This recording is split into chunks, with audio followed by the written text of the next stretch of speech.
Hi hello. ఈరోజు నేను సొరకాయతో వడలైతే చేస్తున్నాను. సొరకాయ అంతా పైన చెక్కు తీసేసి ఇలా తురుముకోవాలి. దాంట్లో కొద్దిగా ఆనియన్స్, పచ్చిమిర్చి, కొద్దిగా కారం పొడి, సాల్ట్ వేయాలి. మీ దగ్గర నువ్వులుంటే వేసుకోవచ్చు, నా దగ్గర లేవు, అందుకే నేను జీలకర్ర వేసాను.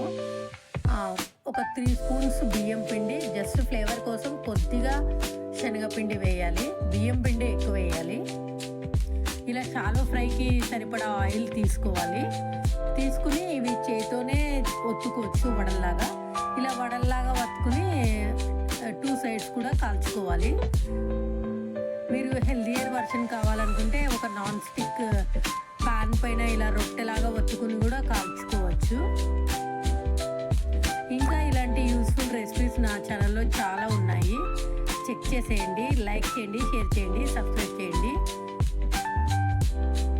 అన్నీ ఇలా 2 సైడ్స్ కూడా కాల్చుకోవాలి. ఇవి చాలా టేస్టీగా ఉంటాయి.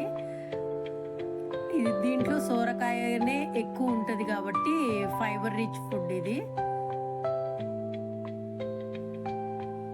Thanks for watching. బాయ్. మళ్ళీ ఇంకొక యూస్ఫుల్ వీడియోతో కలుద్దాం. Stay tune.